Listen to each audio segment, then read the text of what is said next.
warahmatullahi wabarakatuh. Kami dari kelompok 3 akuntansi keuangan 2 dengan anggota yang bernamakan Risma Fatimah NPM 2001020007 dan rekan saya Dewi Ayu Safitri NPM 2001020008. Di sini kami akan mempresentasikan tentang ekuitas. Pada materi ekuitas, di sini kami akan membahas mengenai yang pertama bentuk perusahaan, kedua ekuitas, yang ketiga saham preferen, yang keempat kebijakan dividen, dan yang kelima penyajian serta analisis. Saya Dewi Ayu Safitri dengan NPM 2001020008. Di sini saya akan menjelaskan tentang 1. Bentuk organisasi perusahaan. Bentuk organisasi perusahaan. Dari 3 bentuk utama organisasi, yaitu bisnis kepemilikan, kemitraan, dan bentuk perusahaan yang paling mendominasi. Perusahaan sejauh ini memiliki pemimpin dalam hal keseluruhan sumber daya yang dikendalikan, barang dan jasa yang diproduksi, dan orang-orang yang dipekerjakan. Meskipun bentuk perusahaan memiliki sejumlah keunggulan dibandingkan dua bentuk lainnya, keuntungan utamanya adalah fasilitas untuk menarik dan mengumpulkan sejumlah besar modal.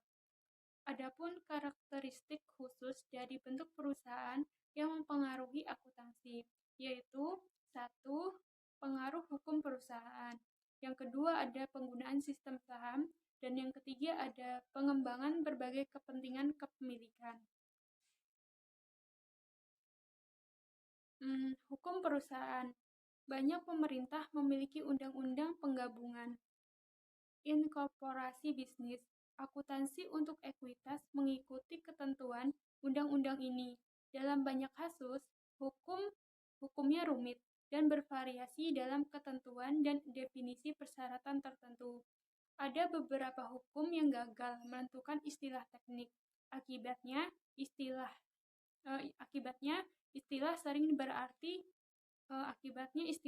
berarti satu hal di satu negara dan hal lainnya di negara yang berbeda. Masalah ini bisa ditambah lagi karena otoritas hukumnya sering menafsirkan dampak dan batasan hukum yang berbeda. Sistem saham. Ekuitas dalam perusahaan umumnya terdiri dari sejumlah besar unit atau saham. Dalam kelas saham tertentu, masing-masing saham sama dengan setiap saham lainnya. Jumlah saham yang dimiliki menentukan kepentingan setiap pemilik.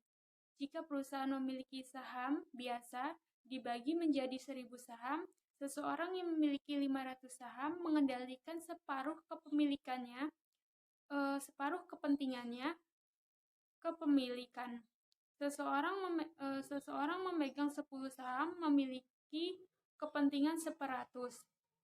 Setiap saham memiliki hak dan keistimewaan tertentu. Dengan kontrak khusus, bisakah perusahaan membatasi hak dan keistimewaan pada saat menerbitkan saham? Pemilik harus memeriksa pasal penggabungan, sertifikat saham, dan ketentuan yang berlaku untuk memastikan pembatasan tertentu atau variasi dari hak standar dan hukum istimewa. Dengan tidak adanya ketentuan yang membatasi, setiap saham memiliki hak sebagai berikut. Yang pertama, pembagian secara proporsional dalam keuntungan dan kerugian. Dan yang kedua, ada pembagian secara profesional dalam manajemen. Dan yang ketiga, ada pembagian secara profesional dalam aset perusahaan pada saat likuiditas. Dan yang terakhir, ada pembagian secara profesional dalam setiap penerbitan baru saham yang sama yang disebut hak memesan efek terlebih dahulu. 3 hak pertama sudah cukup jelas. Hak terakhir digunakan untuk melindungi hak profesional setiap pemegang saham di perusahaan. Hak preemptif melindungi pemegang saham yang ada dari pengalihan kepemilikan secara tidak sengaja. Berbagai kepentingan kepemilikan. Dalam setiap perusahaan, satu kelas saham harus mencerminkan kepentingan kepemilikan dasar. Kelas saham itu disebut saham biasa. Saham biasa mencerminkan hak residual perusahaan yang menanggung risiko kerugian tertinggi dan menerima manfaat dari kesuksesan.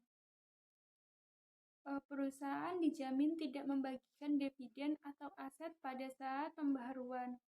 Akan tetapi, pemegang saham biasa umumnya mengendalikan manajemen perusahaan dan cenderung untung jika perusahaan sukses. Dalam hal ini, perusahaan harus memiliki satu penerbitan saham yang diotorisasi. Penerbitannya berdasarkan definisi saham biasa yang ditunjukkan dalam piagam atau tidak. 2. Ekuitas. Ekuitas adalah hak residual atau aset perusahaan setelah dikurangi semua liabilitas. Ekuitas sering disebut sebagai ekuitas pemegang saham atau modal perusahaan. Ekuitas sering dikelompokkan pada laporan posisi keuangan ke dalam kategori berikut. Yang pertama, modal saham. Yang kedua, premi saham. Yang ketiga, saldo laba. Yang keempat, akumulasi penghasilan komprehensif lain. Yang kelima, ada saham treasury. Dan yang keenam, kepentingan non-pengendalian atau hak minoritas. Perusahaan sering membuat perbedaan antara modal kontribusi dengan modal yang diperoleh.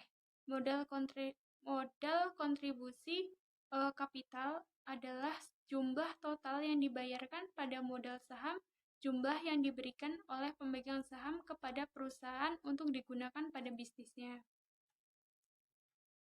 Penerbitan saham. Dalam penerbitan saham, perusahaan mengikuti prosedur sebagai berikut. Yang pertama, badan pemerintah yang berwenang harus mengotorisasikan saham, umumnya dalam sertifikat penggabungan atau piagam. Selanjutnya, perusahaan menawarkan saham untuk dijual, melakukan kontrak untuk menjual saham tersebut. Kemudian setelah menerima pembayaran untuk saham, perusahaan harus menerbitkan saham. Perusahaan umumnya tidak membuat jurnal dalam akun buku besar ketika akan menerima otorisasi sahamnya dari yurisdiksi penggabungan. Kita akan membahas masalah akuntansi yang terjadi pada penerbitan saham dalam topik sebagai berikut. Yang pertama, yaitu akuntansi untuk saham dengan nilai pari. Yang kedua, akuntansi untuk saham tanpa nilai pari. Yang ketiga, akuntansi untuk saham yang diterbitkan dalam kombinasi dengan efek lain penjualan. Yang keempat, yaitu akuntansi untuk saham yang diterbitkan dalam transaksi non-cash. Dan yang terakhir, yaitu akuntansi untuk biaya penerbitan saham. Nilai pari saham. Nilai pari saham tidak memiliki hubungan dengan nilai wajarnya. Saat ini nilai pari terkait dengan penerbitan saham biasa sangat rendah. Misalnya, PepsiCo, Amerika Serikat nilai parinya adalah 136, Cina nilai parinya adalah 11.000, dan Nestle nilai parinya adalah CHF1. Nilai tersebut secara dramatis bertentangan dengan situasi pada awal 1900-an, ketika hampir semua saham yang diterbitkan memiliki nilai pari sebesar $100. Nilai pari rendah membantu perusahaan menghindari liabilitas kontingensi terkait dengan saham yang dijual di bawah nilai pari. Untuk menyajikan informasi yang diperlukan untuk penerbitan saham dengan nilai pari, perusahaan mengelola akun untuk setiap kelas saham sebagai berikut. Yang pertama, saham preferen atau saham biasa. Kedua akun saham ini secara bersamaan mencerminkan nilai pari saham perusahaan yang diterbitkan. Perusahaan mengkreditkan akun ini ketika menerbitkan saham. Tidak ada jurnal tambahan dalam akun ini, kecuali jika menerbitkan saham tambahan atau menghentikannya. Yang kedua, premi saham. Akun premi saham menunjukkan kelebihan nilai pari yang dibayar oleh pemegang saham sebagai imbal hasil atau saham yang diterbitkan kepada perusahaan. Setelah dibayarkan, kelebihan nilai pari menjadi bagian dari premi saham perusahaan. Individu pemegang saham tidak memiliki klaim lebih besar atas kelebihan pembayaran daripada semua pemegang saham lainnya. Saham tanpa nilai pari. Banyak negara mengizinkan penerbitan saham tanpa nilai pari, yang disebut sebagai saham tanpa nilai pari. Alasan penerbitan saham tanpa nilai pari ada dua, yaitu yang pertama, penerbitan saham tanpa nilai pari untuk menghindari liabilitas kontingensi yang dapat terjadi jika perusahaan menerbitkan saham dengan nilai pari sebesar diskonto. Yang kedua, ada beberapa kebingungan muncul berkaitan dengan hubungan atau lebih tepatnya tidak ada hubungan antara nilai pari dengan nilai wajar. Masalah akuntansi dalam penjualan lumsum adalah bagaimana mengalokasikan kas yang diterima di antara beberapa kelas efek perusahaan menggunakan salah satu dari dua metode alokasi, yaitu satu metode profesional dan dua metode inkremental. Metode profesional. Jika nilai wajar atau dasar nilai lainnya untuk menentukan nilai relatif tersedia untuk setiap kelas efek. Perusahaan mengalokasikan jumlah lumsum yang diterima di antara kelas efek secara profesional. Misalnya, diasumsikan perusahaan menerbitkan 1.000 saham biasa dengan nilai yang dinyatakan sebesar $10 dan memiliki nilai wajar sebesar $20 per saham, dan 1.000 saham preferen dengan nilai pari sebesar $10 yang memiliki nilai wajar sebesar $12 per saham dengan jumlah lumsum sebesar $30.000. Berikut ini ilustrasinya. Metode inkremental. Dalam hal ini, di mana perusahaan tidak dapat menentukan nilai wajar dari semua kelas efek, mungkin menggunakan metode inkremental. Metode ini menggunakan nilai wajar efek sebagai dasar kelas yang diketahui dan mengalokasikan sisanya ke kelas yang tidak diketahui nilainya. Misalnya, jika perusahaan menerbitkan 1.000 saham biasa dengan nilai yang dinyatakan sebesar $10 yang memiliki nilai wajar sebesar 520 dan 1.000 saham preferen dengan nilai pari $10 yang tidak memiliki nilai wajar untuk jumlah lumsum sebesar $30.000. Perusahaan mengalokasikan $30.000 tersebut ke dua kelas seperti yang ditunjukkan pada ilustrasi berikut.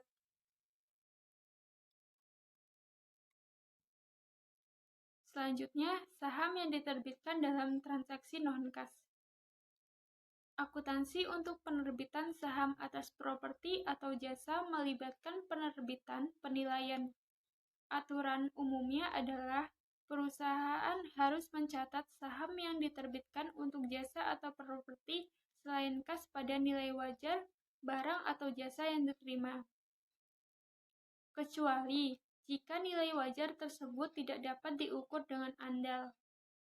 Jika nilai wajar barang atau jasa tidak dapat diukur dengan andal dengan menggunakan nilai wajar saham yang diterbitkan, dan apabila jika perusahaan dapat dengan mudah menentukan keduanya dan transaksi yang dihasilkan dari pertukaran nilai wajar mungkin akan ada sedikit perbedaan dengan nilai wajarnya. Dalam beberapa kasus, dasar untuk menilai pertukaran seharusnya tidak menimbulkan masalah. Jika perusahaan tidak dapat dengan mudah menentukan nilai wajar dari saham yang diterbitkan atau properti atau jasa yang diterimanya, maka perusahaan harus menggunakan teknik penilaian yang sesuai.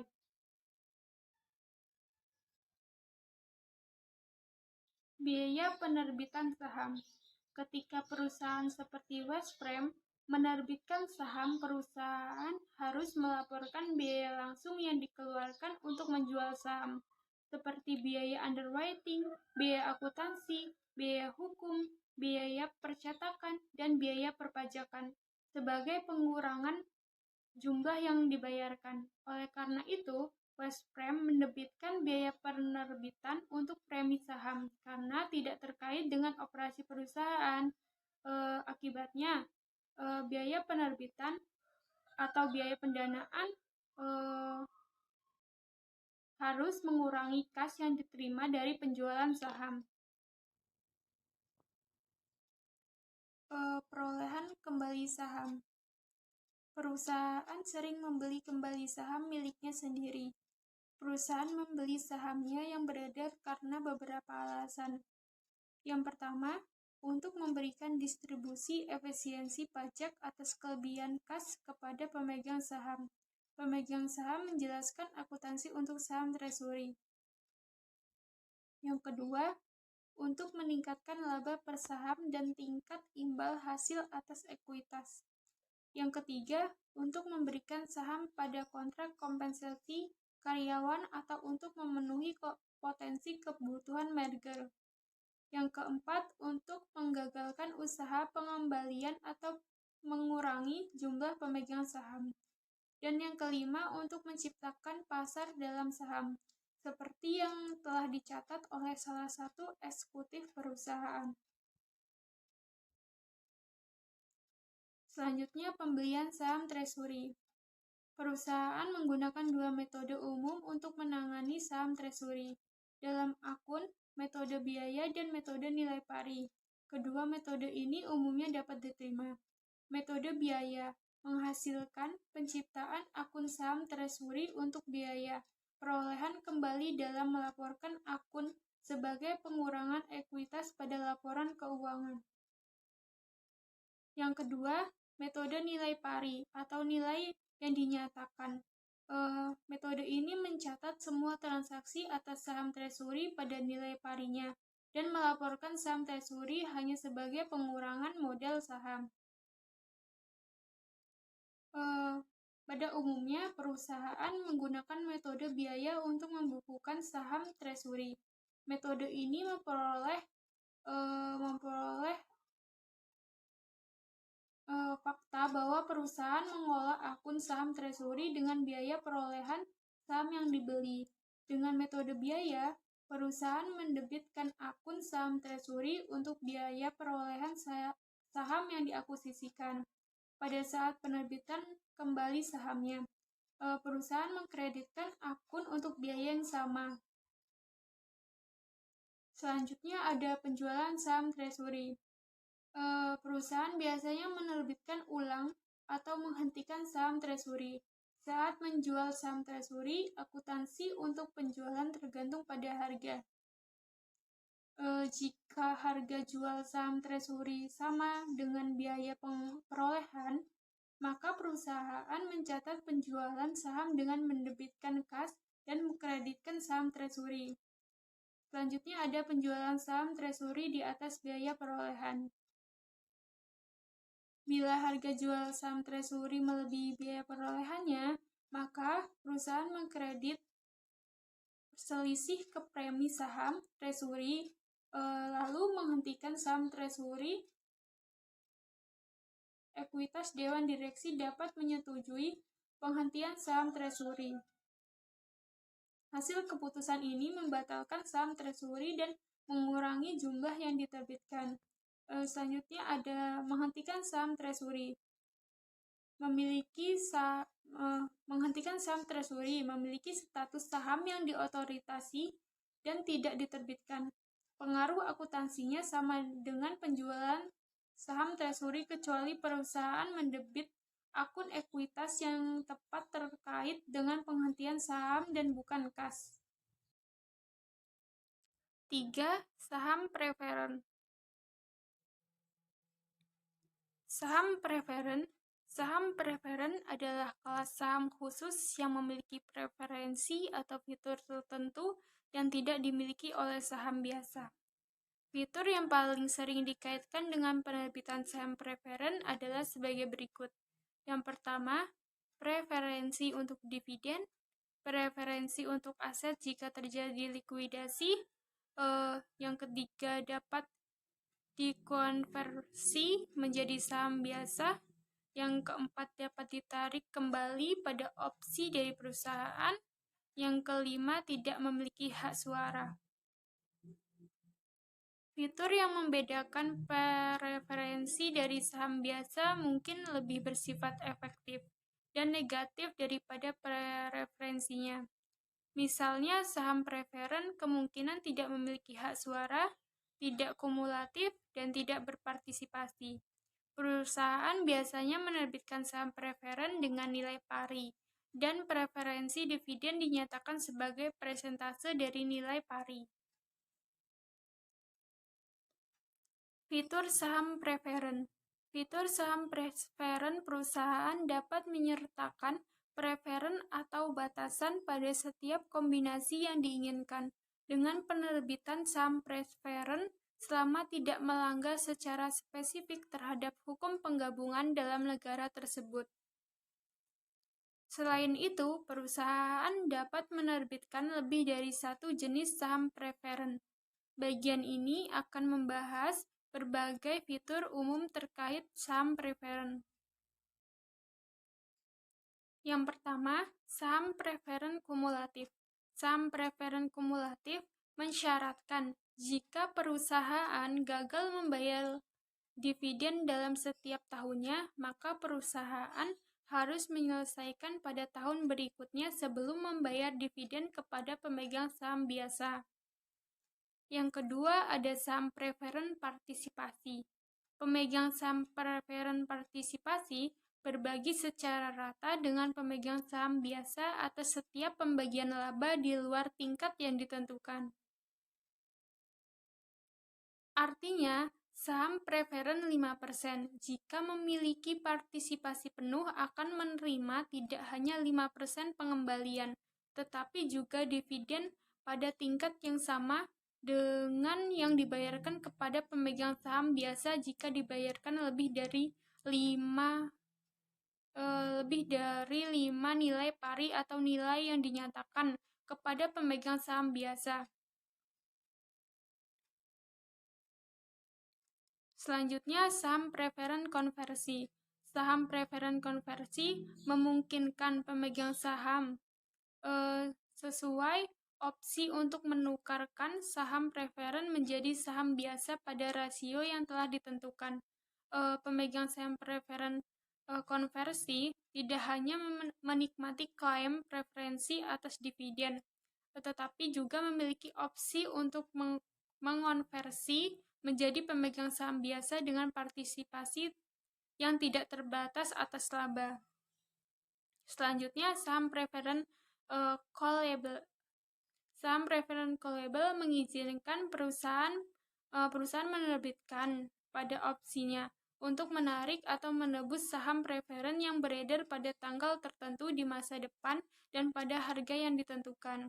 Kebanyakan saham preferen adalah dapat ditarik. Jika saham preferen ditarik untuk ditebus, maka setiap dividen yang menunggak harus dibayar. Pada saat perusahaan menebus saham preferen, perusahaan harus membayar setiap dividen yang menunggak. Selanjutnya, saham preferen yang ditukar. Saham preferen yang ditukar pada saat ini semakin banyak penerbitan saham preferen yang memiliki fitur yang membuat efek semakin mirip sebagai utang atau kewajiban hukum untuk membayar daripada instrumen ekuitas. Misalnya, saham preferen yang dapat ditukar memiliki periode penebusan wajib atau fitur yang memungkinkan penerbitan tidak dapat mengendalikannya. Terdapat perbedaan dalam praktiknya, tentang bagaimana dividen atas efek tersebut dilaporkan. IFRS mensyaratkan efek seperti utang, seperti saham preferen yang dapat ditukar, diklasifikasikan sebagai liabilitas dan diukur serta dicatat sama dengan liabilitas. Akuntansi dan pelaporan saham preferen. Akuntansi dan pelaporan saham preferen. Akuntansi atas saham preferen pada saat penerbitannya serupa dengan saham biasa. Perusahaan mengalokasikan hasil yang diperoleh antara nilai pari saham preferen dan nilai premi saham. Sebagai ilustrasi, asumsikan bahwa Biscoff Co. menerbitkan 10.000 saham preferen dengan nilai pari 10 seharga 12 per saham. Biscoff mencatat penerbitannya sebagai berikut. Kas di debit sebesar 120.000, modal saham preferen sebesar 100.000 di kredit, dan premi saham preferen sebesar 20.000 di kredit.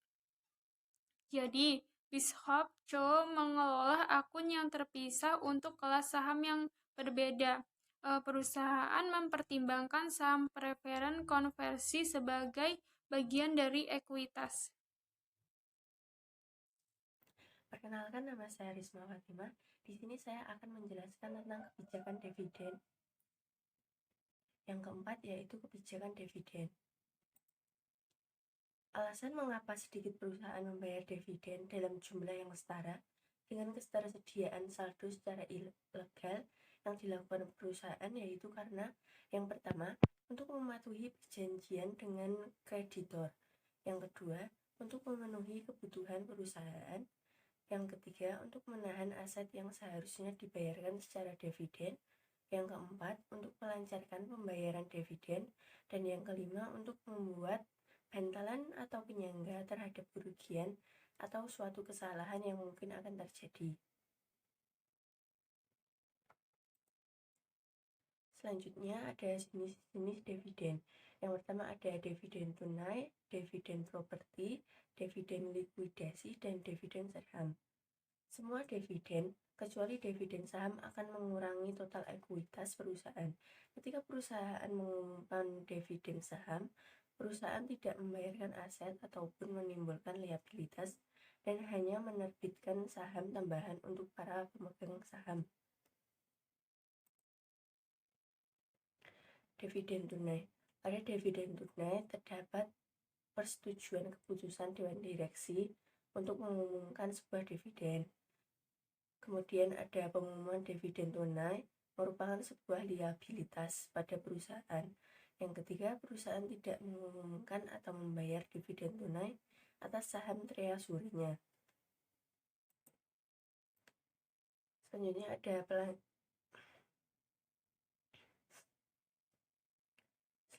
penjurnalan dividen kas.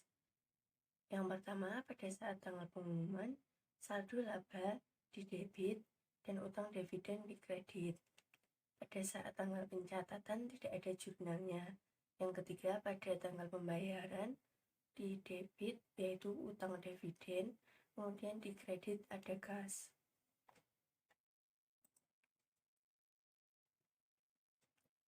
Contoh dividen.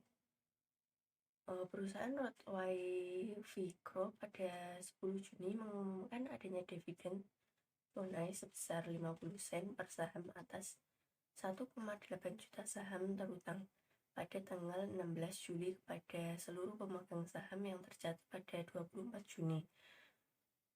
Bagaimana cara penjurnalannya? Yang pertama, pada tanggal pengumuman tanggal 10 Juli, laba ditahan di debit sebesar 900.000 dan utang dividen di kredit sebesar 900.000. 900.000 diperoleh dari 50 sen dikali 1,8 juta. Kemudian pada tanggal pencatatan tanggal 24 Juni tidak ada jurnalnya. Kemudian pada tanggal pembayaran tanggal 16 Juli pada debit ada utang dividen sebesar 900.000 dan dikredit kas sebesar 900.000. Dividen properti. Dividen properti merupakan dividen yang dibayarkan dalam bentuk aset perusahaan selain kas. Saat mengumumkan dividen properti, perusahaan harus menyatakan kembali nilai wajar properti yang akan didistribusikan dengan mengakui keuntungan dan kerugian sebagai selisih antara nilai wajar dan nilai tercatat pada properti. Dari dividen properti, yaitu ada perusahaan trader mengalihkan kepada pemegang sahamnya sebagian investasinya dalam efek yang dimiliki untuk diperdagangkan seharga 1.250.000. Dengan mengumumkan dividen properti pada tanggal 28 Desember 2010 untuk didistribusikan pada tanggal 30 Januari 2011 kepada pemegang saham yang tercatat pada tanggal 15 Januari tahun 2011. Pada tanggal pengumuman, efek tersebut memiliki nilai wajar sebesar 2 juta.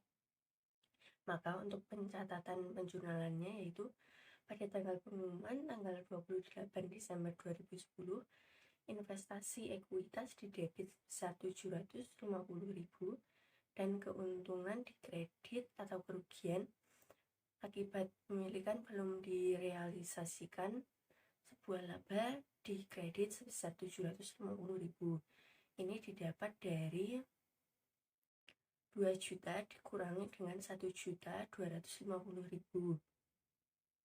Kemudian saldo laba yang diumumkan di debit sebesar 2 juta dan utang dividen properti dikredit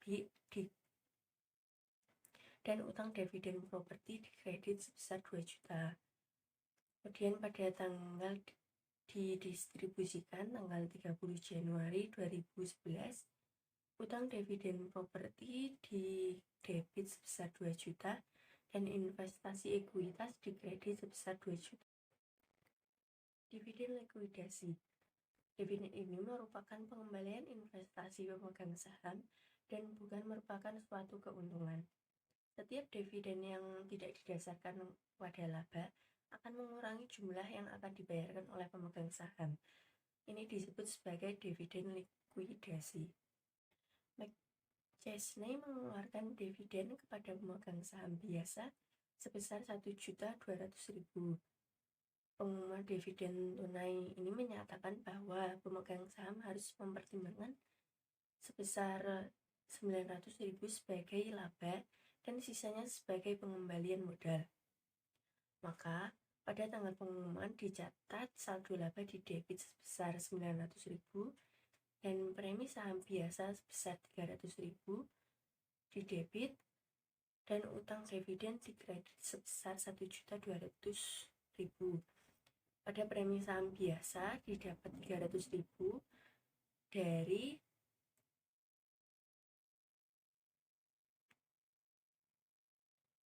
pengeluaran dividen pada saham biasa sebesar 1.200.000 dikurangi dengan saldo laba 900.000, didapat saldo sebesar 300.000.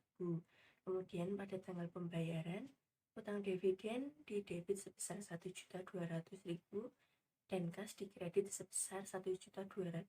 Dividen saham adalah penerbitan sebuah sahamnya sendiri oleh suatu perusahaan kepada pemegang saham secara pro rata tanpa mendapatkan pertimbangan apapun. Ketika saham kurang dari 20% sampai 25% dari saham biasa atau dividen saham kecil yang beredar saat pengumuman, maka perusahaan diwajibkan untuk mengalihkan nilai wajar saham yang diterbitkan dari saldo laba. Contoh dari dividen saham, ada Fine Corporation memiliki 1.000 saham beredar dengan nilai pari sebesar $100, saham biasa dan saldo sebesar $50.000. Bila Fine mengumumkan 10% dividen saham saat ini, jika nilai wajar tersebut saat dividen saham adalah $130 per saham, maka jurnalnya yang pertama pada tanggal pengumuman saldo laba di debit sebesar 13.000, dividen saham dikredit sebesar 10.000, dan premi saham biasa dikredit sebesar 3.000. Nilai 10.000 pada dividen saham diperoleh dari 100 dolar dikalikan 1.000 saham beredar dikalikan dengan 10%. Kemudian nilai 13.000 pada saldo laba diperoleh dari 100 dolar dikalikan dengan 130 dolar, maka didapat 13.000. Pada saat tanggal didistribusikan, dividen saham biasa yang didistribusikan didebit sebesar 10.000 dan modal saham biasa dikredit sebesar 10.000. Pemecah saham ini digunakan untuk yang pertama mengurangi harga pasar, kemudian membuat catatan memorandum yang menunjukkan perubahan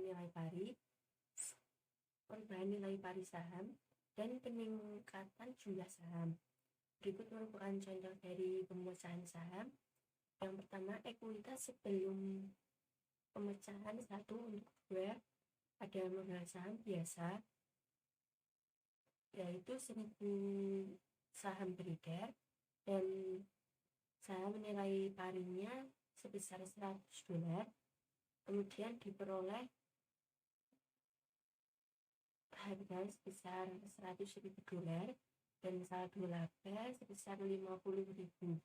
Total ekuitasnya sebesar 150.000 dolar.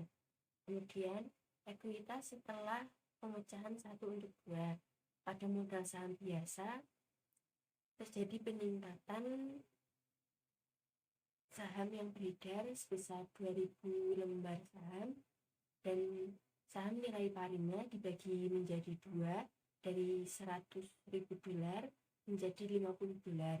Kemudian diperoleh hasil 100.000 dolar dan saldo labanya sebesar 50.000.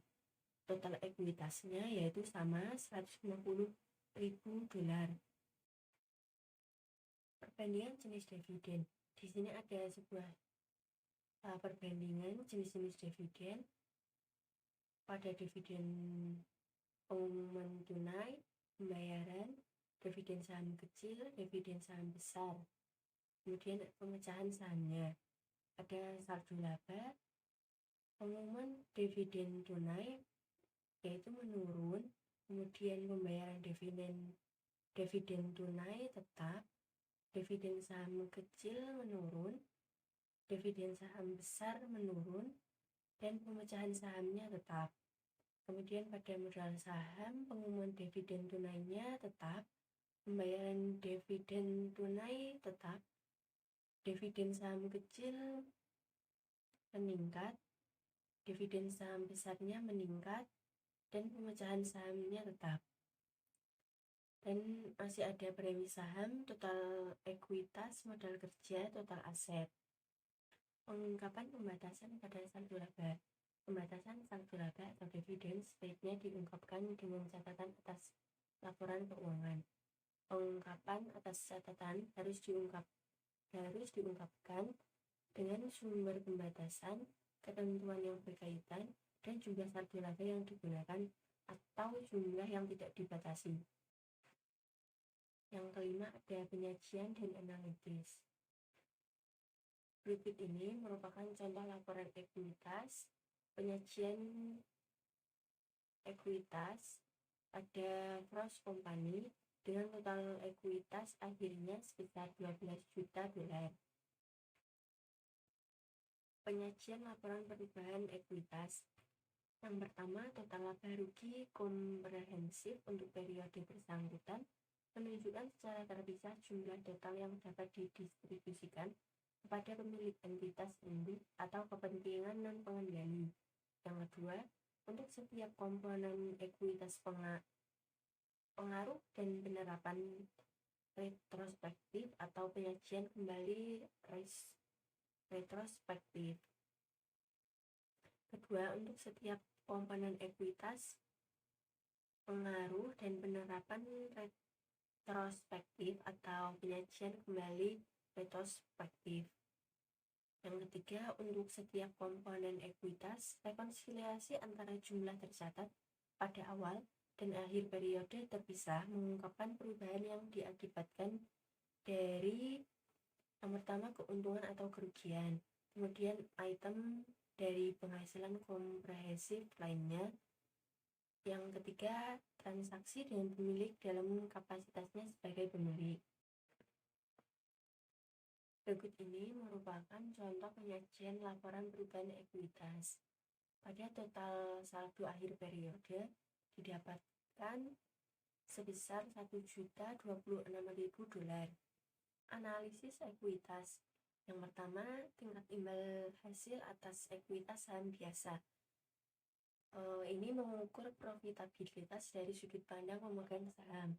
Kedua, rasio pembayaran. Merupakan sebuah rasio dividen tunai terhadap laba neto. Yang ketiga, nilai buku per saham. Nilai buku per saham adalah jumlah yang akan diterima setiap saham jika perusahaan dilikuidasi atas dasar jumlah yang dilaporkan pada laporan posisi keuangan. Berikut merupakan contoh penghitungan tingkat imbal hasil atas ekuitas. Contohnya, Gerber memiliki laba neto sebesar $360.000, mengumumkan dan membayar dividen saham preference sebesar $54.000, dan rata-rata ekuitas pemegang saham biasa sebesar $2.550.000. Untuk cara penghitungan rasionya, yang pertama, tingkat imbal hasil atas ekuitas sama dengan laba neto dikurangi dengan dividen saham preferen dibagi dengan rata-rata ekuitas pemegang saham biasa, yaitu sebesar $360.000 dikurangi $54.000 dibagi dengan $2.550.000, didapatkan tingkat imbal hasil atas ekuitas sebesar 12%. Kemudian contoh dari rasio pembayaran. Diasumsikan bahwa Troy Corporation memiliki dividen tunai sebesar $100.000 dan laba neto sebesar $500.000 dan tidak ada saham preferen yang beredar. Perhitungan rasio pembayaran yaitu sebagai berikut. Rasio pembayaran sama dengan dividen tunai dibagi dengan laba neto dikurangi dividen saham preferen sama dengan $100.000 dibagi dengan $500.000, didapatkan hasil sebesar 20%. Kemudian nilai buku per lembar saham. Diasumsikan bahwa ekuitas pemegang saham biasa pada Chan Corporation adalah $1 juta dan Chan memiliki 100.000 saham biasa yang beredar. Perhitungan nilai buku per saham yaitu nilai buku per saham sama dengan ekuitas pemegang saham biasa dibagi dengan jumlah saham yang beredar. Sebesar 1 juta dibagi 100.000 didapatkan hasil sebesar $10 per saham.